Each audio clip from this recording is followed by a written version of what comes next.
actually reliable? How do you feel like your car's reliability? How was your experience? Just because unfortunately they don't know how to handle that much power, because it is a lot. It is a lot. I will say this, when I got my old 3B, I was about to be one of those stereotypes. I was really close to being one of those stereotypes. I'm changing to a little bit of a controversial kind of, like it's a 50-50 that you might get a good one, you might not. Did you have anything like that? Afterwards, I talked to my other buddy Eduardo with the Blue WRX to help me find a 5.0 stick shift. I didn't know stick shift yet, however. I burned out the clutch completely, so I had to go get that literally a week after I got my Mustang to go get that fixed. Terrible, but well worth it in the long run now, because I could just rev match, I could just rev whenever I want to, downshift. Just the beauty of manual, it's amazing.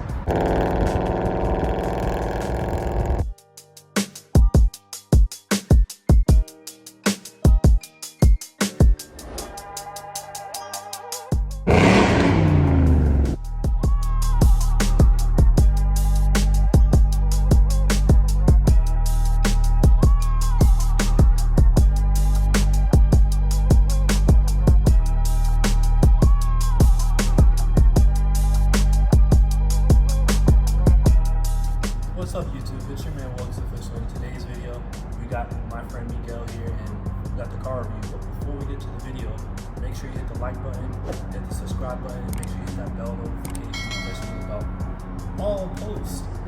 And Miguel, what's one thing the subscribers should do? Definitely like and subscribe and follow him on all his socials. My man, that's my guy right there. Every single one, don't forget. Yes guys, follow me on Instagram at Woahxofficial. And actually, while we're talking about the social media, is there a car page or a page that you want the viewers to follow to see this car? Yeah, don't forget to follow me, Miguel_50. It has 1 O, literally an O, and then 3 H's right followed behind that. Cool. So check them out on Instagram, guys. So Miguel, tell us one thing about yourself and what do you drive? One thing about myself is I love video games. That's how I got my car, my passion into cars. I drive a 2015 Mustang GT Premium stick shift. Love how it sounds, love how it handles. Definitely my top 2 cars out of all time. Well, top 3 actually. Top 3. Shoot, what's your top 3, man? Let's hear it. First one, BMW M3 GTR. Just because the Need for Speed most wanted. It's a V8 turbo. Sadly, they only make 10 of them. So for me to own one, almost impossible. Second would be it's easily a 2014 Shelby GT500 stick shift.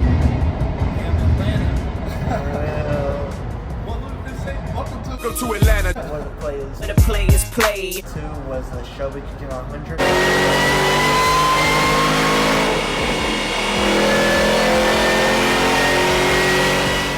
Love how it looks, love how it sounds. And then my third one would be easily the 5.0 S550 series. Love how it looks, love how it handles, love how it sounds. Just it's a complete car, personally. Oh yeah, so you said video games kind of got you into cars. What video game was it that got you into cars? Or video games? First one, easily Midnight Club, Double Edition Remix. I love that game. And then Most Wanted. Most Wanted was up there too.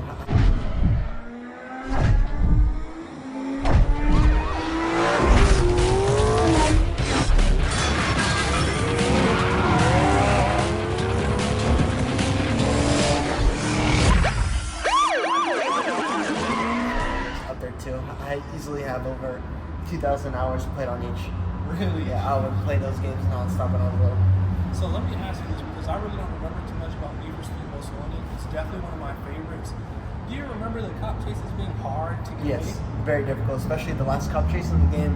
It took me at least 3 or 4 hours just playing with my brother on repeat. We could not pass it. The guy, I forgot what his name was, but he would drive a Corvette Stingray Z06 or something like that. And it was almost impossible to get out of his way. Definitely that car. I remember one thing too, the Most Wanted that I'm always gonna remember. It's a core memory with me and my brother. How we would take turns trying to be a Razor. He was the number 1 on the blacklist. It was called. But before he took your BMW M3 GTR, the car you started off with at the beginning of the game, he actually had a 3B Mustang with flames, and then that's how I got into the Mustang, just because of his. Wow. You're a beautiful car. He was a jerk, man. Definitely. First, I'm gonna take your ride, then I'm gonna take your girl. Get ready for that. Stay focused.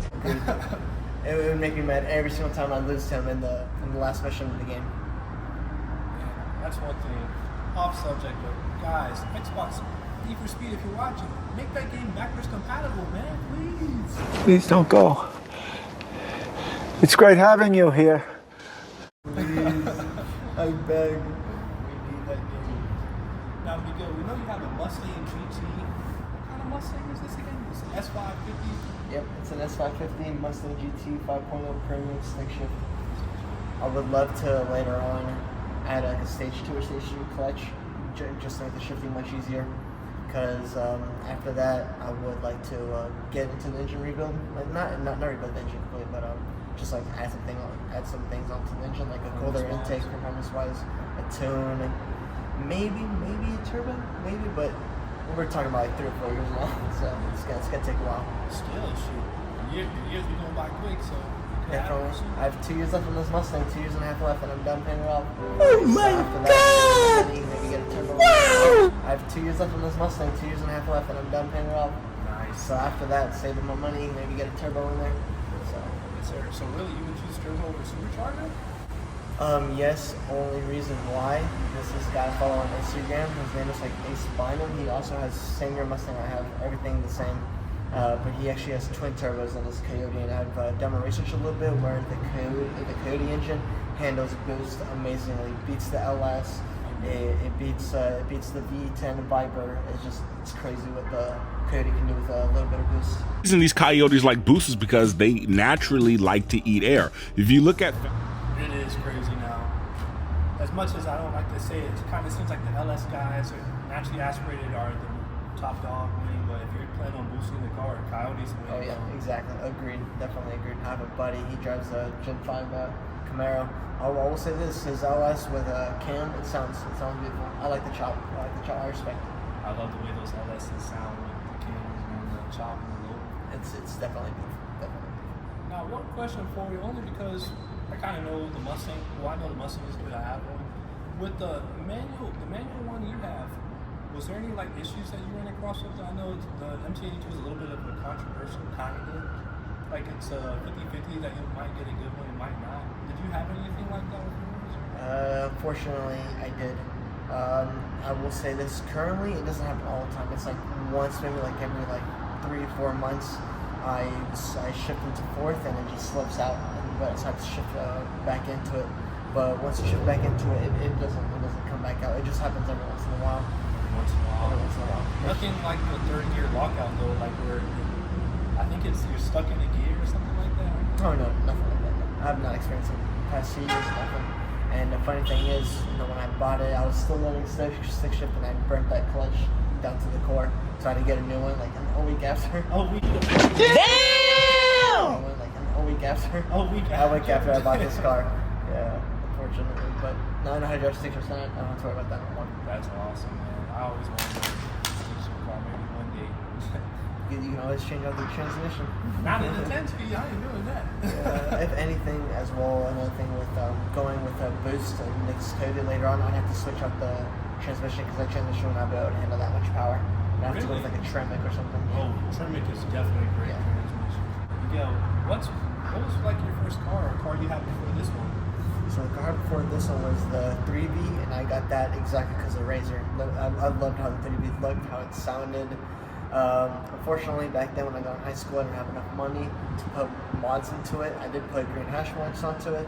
I did eventually lower it. It took me a while.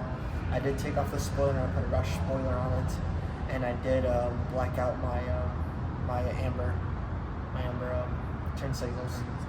But other than that, really didn't do much anything else to it because unfortunately, as well, it took about like 5 years. The transmission gave out. It was the automatic transmission it gave out. It gave out probably just because I did do a couple pulls in it, and I would shift it into neutral, but with an automatic like that, it doesn't turn out great. I did it too many times until it just gave out. So when you did that, did you use like 1, 2, 3 on that car? Or? No, I just keep it in drive all the time because I didn't know much about it, and that was the downfall. Gotcha. That was the downfall of it. I realized the transmission gave out when so typically when I go out at night, I would try to make too much noise in the garage for turning it on. So I would just like let it roll down off the driveway, and I'd try to put it into drive, and that's when it wouldn't go. I was like, what the? So I just reverse, and then it'd go only reverse. What? Oh, that's when it was messed up. Yep, it was messed up, and that fix was like 3.5K. God, after that I was like, you know what? I'm getting myself 5.0 after that. So. Sure. What's one thing, or how do you feel about the 5.0s? Like, I know a lot of people. Personally, me, I was one of these people. I was like, man, are these American cars actually reliable? How do you feel like your car is reliability? How's your experience? Definitely very reliable over the past years, no problems. The only thing I will say this, it happens every once so often, and this is right now when it happened. It was just yesterday, I got a check engine light. But that check engine light, I'm not too worried about it because it's the O2 sensor. The O2 sensors tend to be faulty, these type of Mustangs.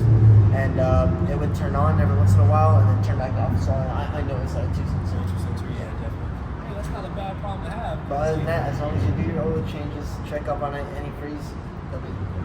That's one thing I did find out when I did some research. These Coyotes and the 3-valve motors, they last a long time. Oh yeah, definitely. Agreed. As long as you take care of them, do the oil changes, maintenance, antifreeze, you'll be okay. You'll be okay. Just don't push it. Don't push it. Do not push it ever. Especially with the MT82. Don't redline it too much. Redlining? What's one of the risks we run on redlining? Is it like blowing the transmission? Yeah, you would blow the transmission. You would definitely damage your engine a bunch. Definitely. Well, I've redlined it a couple times, but I've realized that the oil pressure PSI gets way too high, and I've done my research where that if you're consistently running too high of oil pressure PSI, you will eventually deteriorate your engine. So what's some? Because I actually don't know that. What's some high oil pressure numbers that you should not be seeing? So typically with in the cold, you will see that your oil pressure PSI gets above 80 to like 100, which is okay. But if you're doing that while redlining, that's when it's not okay. You will blow something up in the engine eventually. If you just keep consistently doing.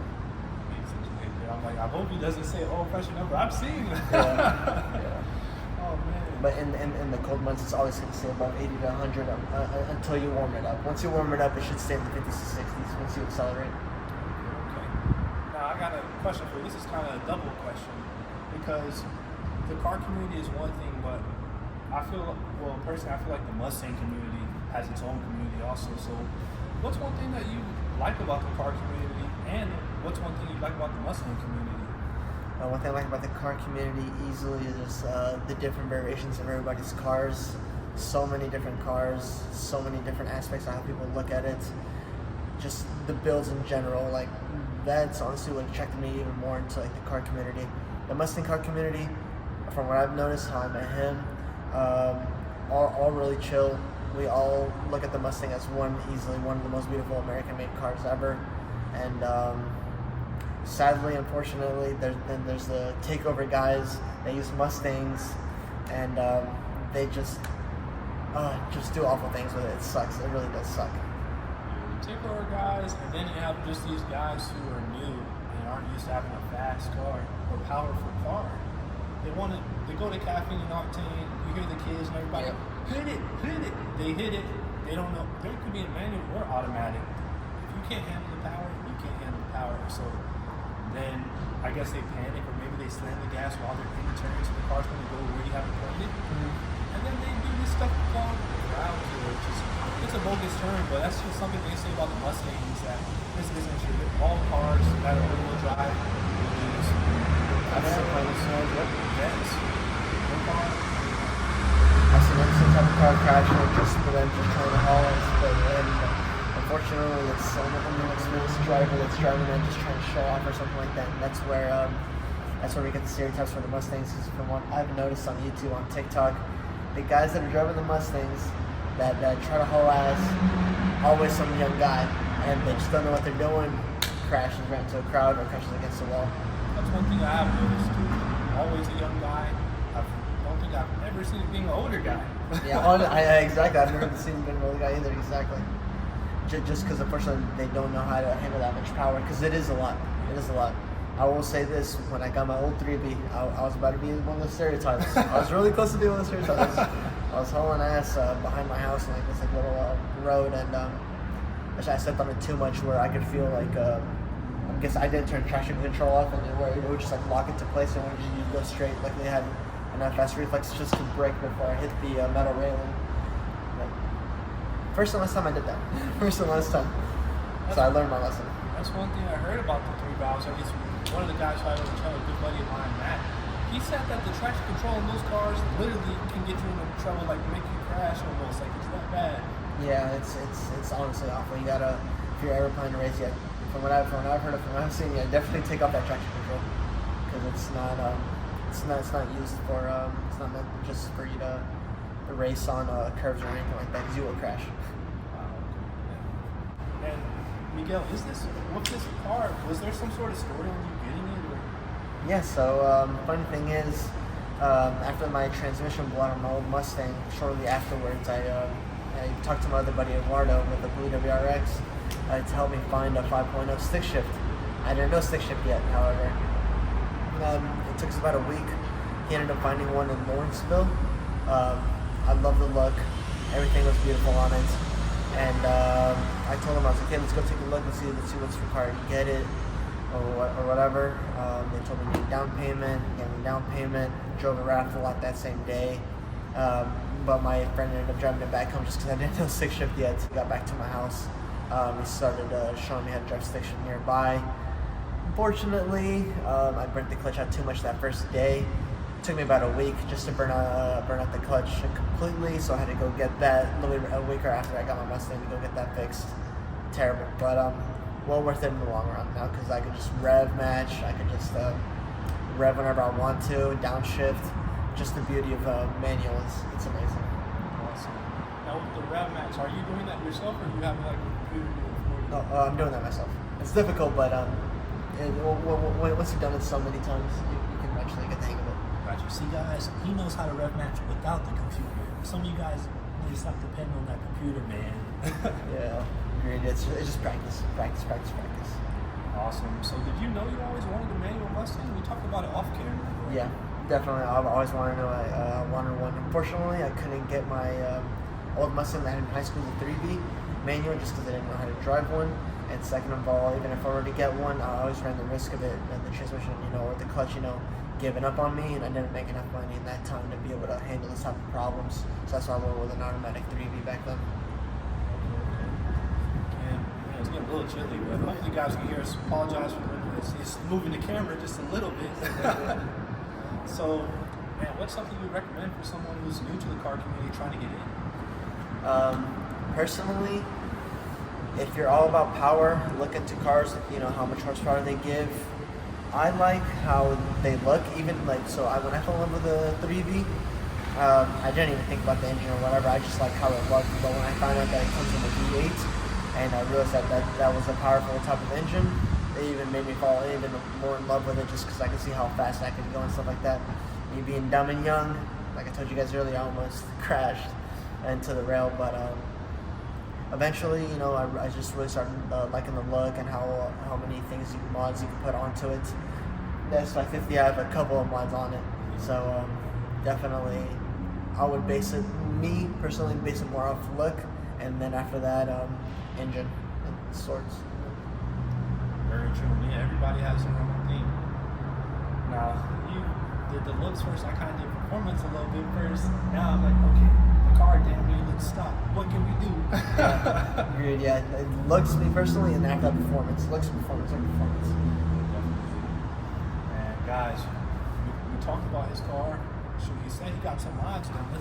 Miguel, what's done to the car, man? My personal favorite mod is Evox Springs. I got them because of this guy right here. He sent it to me how they look like and how they make my car look. Bought them right there on the spot. Definitely probably my favorite thing on it. Second thing would be my Shelby GT500 bumper that I have on it with a Coyote badge. Third would be the Euro taillights. I recommend them to get them. Either you're going to get Euros or tinted taillights, but Euros look beautiful. Yeah, highly recommend. Also have a Shelby GT350 track spoiler on it, and then I added the wicker bill on it. That wicker bill gives it even a slicker look. And then I also added some diffusers. Not everybody likes diffusers. Personally, I like them. It just gives it a better look in the back. I used to have a lower as well, but I think the lower with the diffusers was just too much, and so I just decided to balance out the car and have it look like from the front into the back. So I removed the lower eventually, and then that's pretty much it. What's one thing that you kind of don't like about the car community that you would like to change about it? Those damn guys at the takeover. They're ruining it. They're ruining it all for all of us. Eventually, we're not gonna be able to host any more car shows, car meets, because of those guys just going out and about doing those type of things. Last year in Gatlinburg, they actually did a takeover there. My buddy Wardo told me about it, and then that's why they weren't gonna have Gatlinburg this year, but that's why they hosted it in Surveyville. Yep. I'm sure that's how you pronounce like it. that. Yeah. It's because of their fault. That's why Gatlinburg wasn't able to host it anymore. Just because of them. Don't get me wrong though, takeovers would be a cool idea if it wasn't made at an intersection, more of like in a public setting, to where isn't like you're not blocking traffic, you don't have to worry about people getting hurt. It has to be in a setting where people are in a safe zone, and people just do donuts in the middle without having to worry about anybody else's safety. In a controlled environment. In a controlled environment, exactly. That's where that's where it would be personally acceptable. Because from what I see on TikTok and on Instagram, they go by this one phrase: "Get back or get smacked." Yeah. And I see a lot of people get smacked on those TikTok and Instagram reels. Oh my God! But I mean, it's just -5 IQ plays that they be doing, just going in the middle, expecting not to get hit, being all cool for their friends, and then before they know it, they're breaking their legs, breaking their arms, and people bring guns to those type of areas too, which makes it even a worse type of environment, which makes us guys that actually enjoy cars look bad. Yeah, and I think a few people have died from takeovers. Yep, too. they have. Yeah, I've seen it on Instagram. Instagram is a crazy place. So you'll see actual people dying from takeovers, just getting smacked right in the back of the head. It's just death right there. Yeah, that's one thing, guys. If you like takeovers, or maybe you're new to the car scene, maybe you don't even know what it's called. Takeovers, like he explained it, guys. It's that intersection donut stuff. Please stop doing that. If you want to do that, go to an empty parking lot and do it there, in somewhere rural, or just an empty parking lot, because you're making all the car guys look bad. You're trying to say we're street racing and all this other stuff on the news, and they're really just trying to control everything and ruin the fun for everybody. Please try to keep that in a controlled environment. No intersections. Please be safe about it, because, like I said, people die because of that. So it's a really bad thing. It's a real serious thing, guys. Miguel, while we're looking at your car, let's take a look. I got the GT100 bumper put onto it with the Coyote badge on it. Oh yeah, that's clean. My cousin painted the bumper. It came out beautiful. It's totally a perfect paint match with it. Looks professionally done, Yeah, for real. I it might have looks to hit him up. Hit on my cousin on Instagram, Luigi_garage. Does amazing work. Oh yeah, Luigi_garage. Okay. Got the springs on it. That's why the Mustang's a little bit slanted forward. Oh So yeah. it'll give it a meaner look. Eventually, I do want to get the amber delete. I want to get those. I want to get that tinted. Oh yeah, Amber Delete is definitely gonna make this car pop, man. Shoot. The 5.0 blackout badge. It looks amazing. Oh yeah.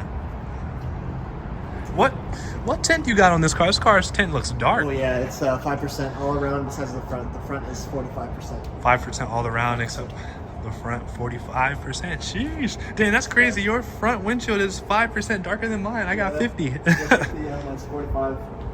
And the GT350 track pack wing with wicker the track bill. pack spoiler right here. Beautiful look, along with the wicker bill I bought for it. Uh-huh. You have to get a rivet gun to be able to put this on. I'm Highly recommend though. That wicker bill gives it a cleaner look. It does. I'm nervous about that though, because I saw. Yeah, you gotta be careful. Very careful with it. Luckily, my cousin did this for me too. So Okay. so I for everybody else, like, this guy knows what he's doing. So Right. good. I had to put that. I had to take out the GT because I personally like the Coyote badge. How Look did better you on it. take that off? How did you do that? Oh, it took me and my buddy quite a minute. We had to open the trunk up, Uh-huh. and then go from the back, unscrew everything from the back because the GT emblem is screwed on. And then so you literally just take that off, and then just take off the adhesive with using like floss or something like that. And then once that comes off, the screws from the GT emblem come off, and then from there you just put this on. I had to level it. That looks great. Just to make sure Oh, really? it's Make centered, sure? Yeah. Smart. It's centered. Euro tail lights. You guys have to get Euro tail lights if you got a Mustang. It really looks good with Beautiful your look. car, man. The light and Beautiful dark look. contrast. Exactly. Nasty. It's beautiful. And just so you guys know, nasty means good. If you didn't know. And then the diffusers. It just gives it like a meaner, more aggressive look from the back, especially. Dude, it really does. Jeez, that looks good. And those are performance package wheels, Yep, right? Performance package rims along with the Brembo brakes. Nice. And I don't get the calculator inside. The calculator side screen. I actually get a bigger screen with a performance package. Yes, sir. So this is the performance package? Yep. Oh, shoot. Okay, so you got the gauges on the air vents? I Damn, got I got nice. the gauges. I have a better surround system and just a bigger touchscreen. But honestly, is it worth it? Worth it? I would say yes if you're actually planning to use everything to its to its full potential. Yeah. If you're not, if you're just more about looks and performance, I would just think to stay with the basic one. Okay, makes sense. Now, I know you got exhaust on. What Oh yeah. Or do you want to tell the viewers what kind of exhaust? If not, that's okay. Exhaust I have on it's the Woahxofficial. Personally, that Corsa and Borla are the top three dogs. The Woahxofficial I got them through Facebook Marketplace. Traded my old Ford racing exhausts for those. Best trade deal I've ever done. Like Donald Trump said, best trade deal of all time. Definitely. And then so unfortunately those Woahxofficial had to get them molded on just because they were shorter. Yeah. So I had to go take it to a professional body shop to be able to get that welded on. But other than that, it sounds beautiful, looks beautiful, and pretty much it. Let's go ahead and hear it, man. Shot for the viewers. We know Coyotes are loud, so I'm not getting as close as I was to Matt's car. He almost busted my eardrums.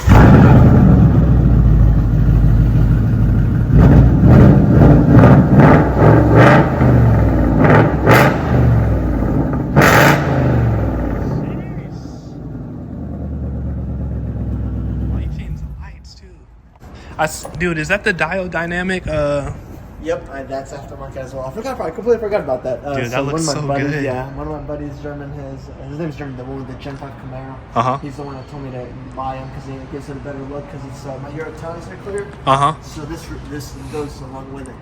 So Oh, yeah. they're both clear. Dude, that looks good. All right. Definitely good. Well, that's going to bring us into the video, guys. Shoot. Make sure you like and subscribe. And Miguel, you got anything for the viewers? Don't forget to like and subscribe, follow him on all his socials. Please, please, please watch the ads. Watch the ads. Yes, please watch that. Thank you, guys. And Miguel, actually, one last question before we close out the video. You covered them already. Shoot, you said you plan on possibly boosting the car. Yes. Okay. That would be after I'm done paying it off, just because I know those turbos are expensive, really expensive. But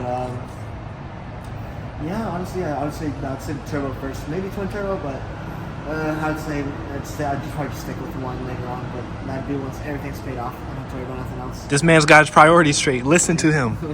Get the car paid off first. Get the car paid off first before you do anything to the engine. Definitely, highly agree. Yes, sir. Well, we'll catch you guys in the next video. It's your man, Will. I'm out. There, guys. Peace.